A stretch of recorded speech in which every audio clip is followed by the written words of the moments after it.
Hello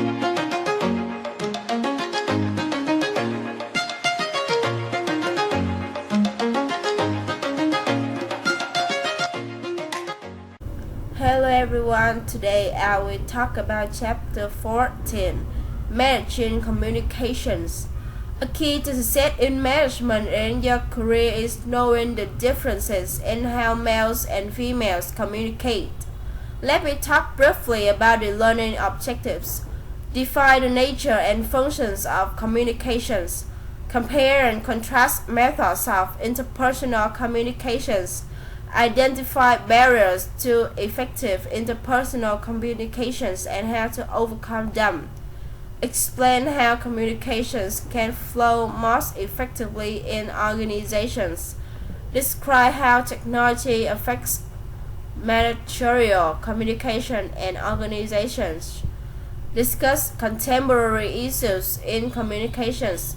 First, I will talk about the LO1. The nature and functions of communication. Communications is the transfer and understanding of meaning. Interpersonal communications is communication between two or more people. Organizational communications is on the patterns, networks, and system of communications within an organization. There are four functions of communications: control, motivations, emotional expression, informations, and two methods of interpersonal communications: message and communication process. Exhibit 14.1 illustrates the elements of the communications process. The sender changes thought into symbols and transfers them to the receiver to recording the message, and then the receiver gives feedback to the sender. Nonverbal communications. Communications transmitted without words. The next part is effective interpersonal communications. There are three barriers to communications: filtering, information overload, and jargon. To overcome the barriers, we should use feedback, simplified language, and active listening. Other specific behaviors that active listener demonstrate are listed in Exhibit 14.3. As you can see, active listening takes effort, but it can make communications much more effective. Formal versus informal communication includes two types: formal communications and informal communications. Communications networks is the variety of patterns of vertical and horizontal flows of organizational communications. Craftville is the informal organizational communication networks. Exhibit 14.4 illustrates three common communication networks.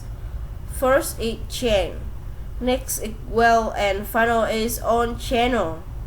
Let's move to the next part: how technology affects managerial communications. Network systems. In a network system, an organization's computers are linked. Organizational members can communicate with each other and tap into information whether they down the hall, across the town, and halfway across the world. Wireless capabilities. Wireless communications technology has the ability to improve work for managers and employees. In today's challenging environment, companies need to get input from their employees. Suggestion boxes. Managers do business in a world today where you can't afford to ignore such potential valuable information. Exhibit 14.5 lists some suggestions for letting employees know that their opinions matter. Finally, ethical communications. Communication that includes on relevant information is true in every sense and is not deceptive in any way. Here is the solution of Case 1, Chapter 14. Question 1. I think that there are good and bad benefits of email. It can be unproductive in the workplace, but also is essential. Email makes it easy to communicate with someone who may be in another country and time zone. It is an easy way to send documents. However, email can become overwhelming with spam and time consuming to take care of. Question 2. Honestly speaking, I was not surprised by the volume of email an average employee receives.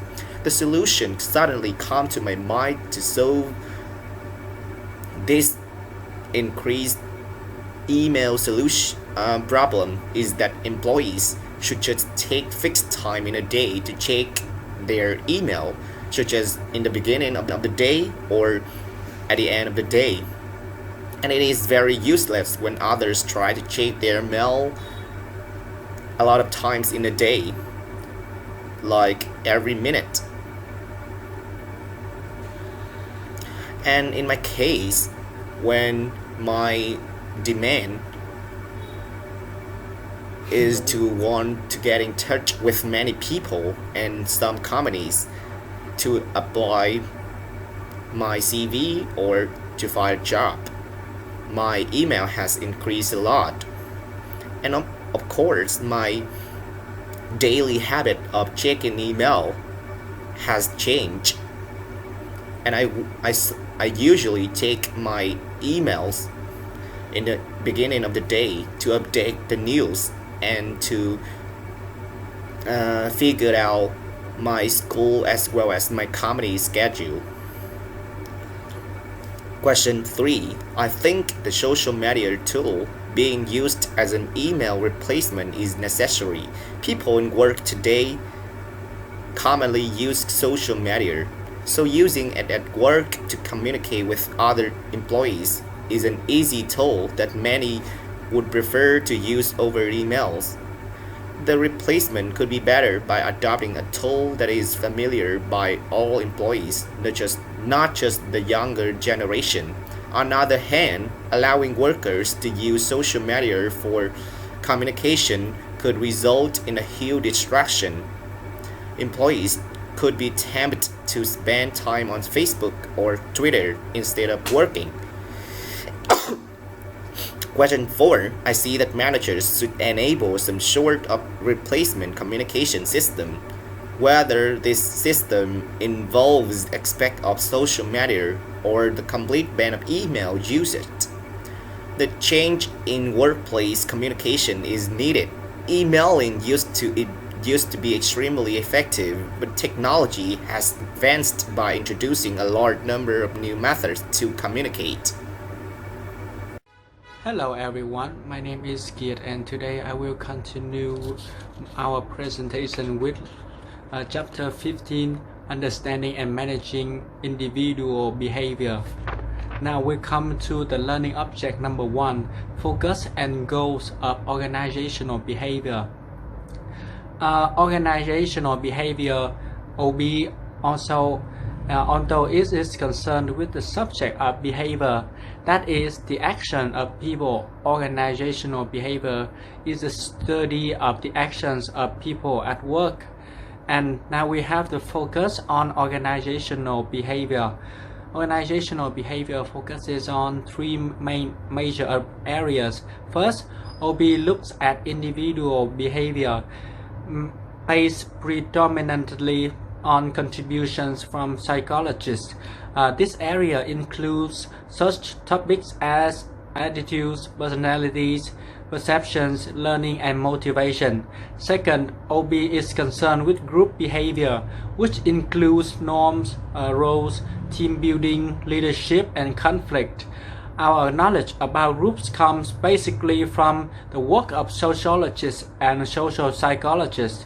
And finally, OB also looks at organizational aspects including structure, culture, and human resource policies and practices. And there are goals of organizational behavior. The goals of OB are to explain, predict, and influence behavior. Managers need to be able to explain why employees engage in some behaviors rather than others, predict how employees will respond to various actions and decisions, and influence how employees behave. And there are 6 important ones have been identified: employees' productivity, absenteeism, turnover, organizational citizenship behavior, job satisfaction, and workplace misbehavior. First one is the employee productivity. This is a performance measure of both efficiency and effectiveness. And absenteeism is the failure to show up for work. It's difficult for work to get done if employees don't show up. And turnover is a voluntary and involuntary permanent withdrawal from an organization. And organizational citizenship behavior is discretionary behavior that's not part of an employee's formal job requirements but promotes the effective functioning of the organization. Job satisfaction refers to an employee's general attitude toward his or her job. And the last one is the workplace misbehavior, which is any intentional employee behavior that is potentially harmful to the organization or individuals within the organization. And we come to learning object number 2, attitudes and job performance. Attitudes are evaluative statements, favorable or unfavorable views about some concerning objects, people, or events. They reflect how an individual feel about something. An attitude is made up of 3 components: cognitions, affect, and behavior. The cognitive component of an attitude refers to the beliefs, opinions, knowledge, or information held by a person. And the affective component of an attitude is the emotional or feeling part of an attitude. The behavioral component of an attitude refers to intention to behave in a certain way towards someone or something. And they are especially interested in job-related attitudes. The 3 most widely known are job satisfaction, job involvement, and organizational commitment. Now we come to the first one, job satisfaction. Job satisfaction can influence many things such as satisfaction and productivity, satisfaction and absenteeism, satisfaction and turnover, job satisfaction and customer satisfaction, and job satisfaction and OCB, and the last one is job satisfaction and workplace misbehavior. And we come to the next one is the job involvement and organizational commitment. Job involvement is the degree to which an employee identifies with his or her job, actively participates in it, and considers his or her job performance to be important to his or her self-worth. Organizational commitment is the degree to which an employee identifies with a particular organization and its goals and wishes to maintain membership in that organization.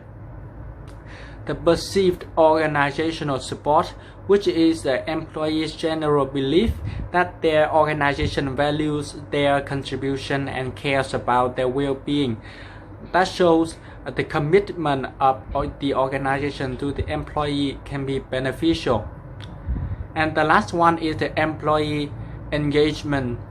Managers want their employees to be connected to, satisfied with, and enthusiastic about their jobs. And now we have the learning object number 3, personality. An individual's personality is a unique combination of emotional, thoughts, and behavioral patterns that affect how a person reacts to situations and interacts with others. Um, there are researchers have attempted to identify those traits that best describe personality. The two most well-known approaches are the Myers-Briggs type indicator and the Big Five model. The MBTI is the 100-question assessment asks people how they usually act or feel in different situations. And in the Big Five model, they combine the extroversion, agreeableness, conscientiousness, emotional stability, and openness to experience. And there are additional personality insights, which are locus of control. That's a personality attribute that measures the degree to which people believe they control their own fate. The second is the Machiavellianism. That's an individual high in that is pragmatic, maintains emotional distance, and believes that ends can justify means. And the third one is self-esteem. Self-esteem, that means people differ in degree to which they like or dislike themselves. That trait is called self-esteem. The fourth one is the self-monitoring, which refers to the ability to adjust behavior to external situational factors. The fifth one is the risk-taking. People differ in their willingness to take chances. And there are other personality traits that are proactive personality, which describes people who identify opportunities, show initiative, take actions, and persevere until meaningful change occurs. Then finally, the economic recessions prompted a re-examination of resilience, an individual's ability to overcome challenges and turn them into opportunities. And there are also emotions and emotional intelligence. Emotions are intense feelings directed at someone or something. Meanwhile, the emotional intelligence, the EI, is the one area of emotions research with interesting insights into personality. And now we come to learning object number 4, the perception. The perception is a process by which we give meaning to our environment by organizing and interpreting sensory impressions. And there is an attribution theory. That's a theory used to explain how we judge people differently depending on what meaning we attribute to a given behavior. And we have the fundamental attribution error. That's the tendency to underestimate the influence of external factors and overestimate the influence of internal factors when making judgments about the behavior of others. Next one is the self-serving bias. That's the tendency for individuals to attribute their own successes to internal factors while putting the blame for failures on external factors. And there are shortcuts used in judging others. The first one is the assumed similarity. That's the assumption of others are like oneself. The stereotyping, judging a person based on a perception of a group to which that person belongs. And the halo effect, that's a general impression of an individual based on a single characteristic. And we come to the last learning object, number 5. That's the learning. Learning is any relatively permanent change in behavior that occurs as a result of experience. An operant conditioning is a theory of learning that says behavior is a function of its consequence. And we have the social learning theory. This views claim that we can learn both through observation and direct experience. And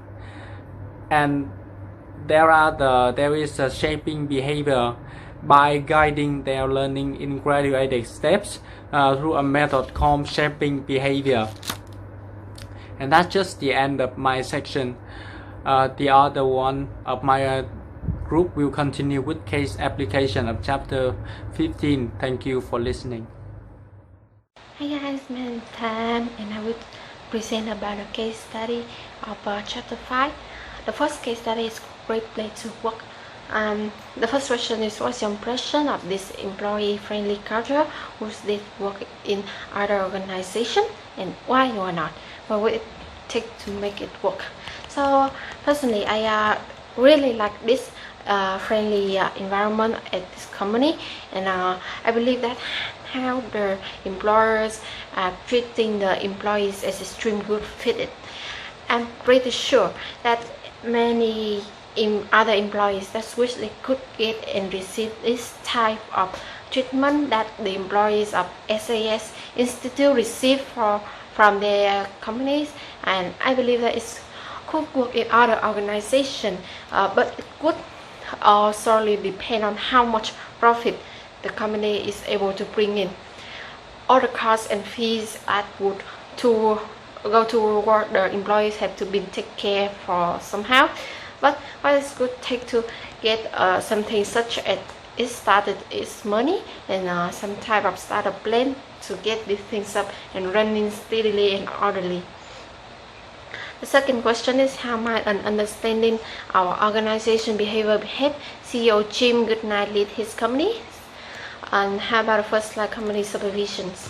Having a full understanding as to why CEO Jim Goodnight's employees behave a certain way would give him an indication at how to handle certain situations. And within this company, CEO, you want to be able to run a company as smooth and steady as possible while still being able to accomplish certain tasks that will allow his company to move forward.